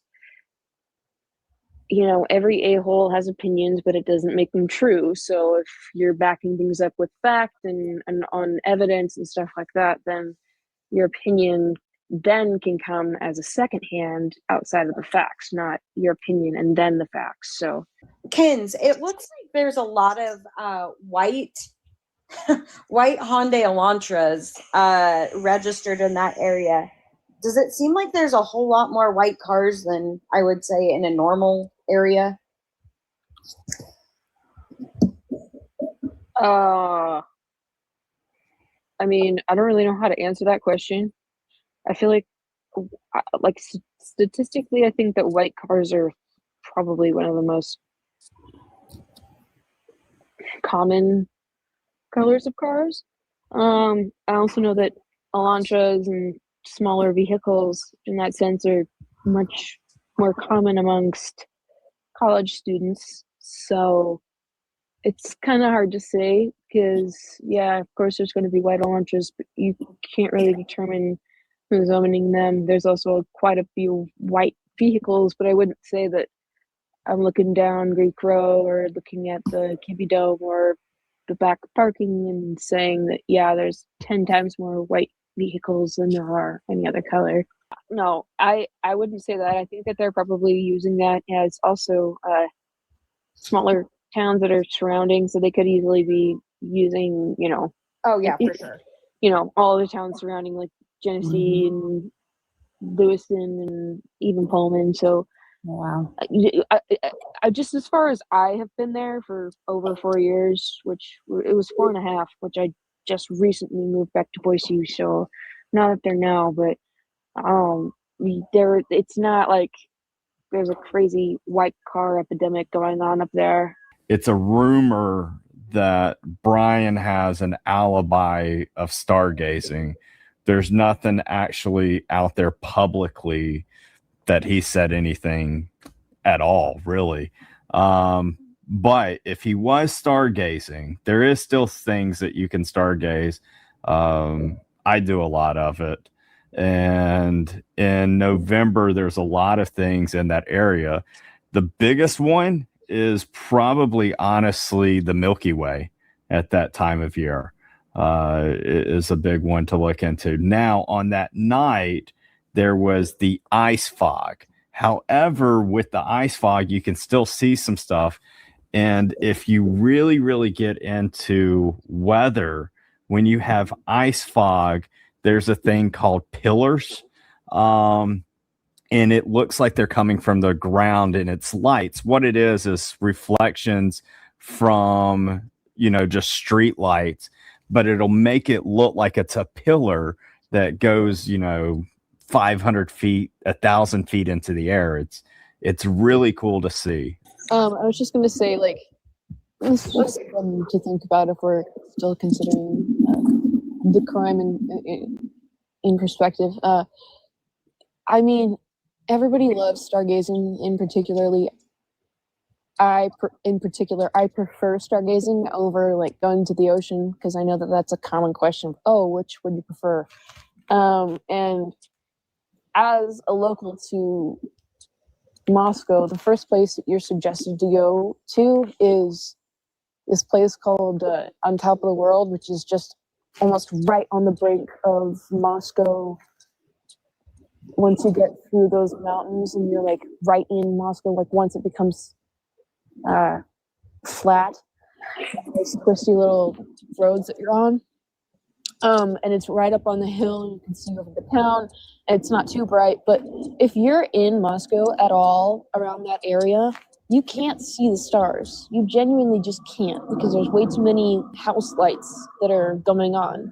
Especially on a Saturday night, it just doesn't make much sense. It's Friday or Saturday nights, even Thursdays, doesn't make much sense as to why you would go stargazing those nights. Because if I was going to do that, I'd probably do it earlier in the week where people are studying and there's not as many lights on and there's not people that are up late and all of that, because especially if you do that as a habit near that area, I think that you'd probably be pretty attuned to the fact that it's not you can't really see stars over there, and if you were trying to hang out near the stars, you would be hearing a bunch of drunk kids screaming, and I doubt you want to hear that. So I don't know.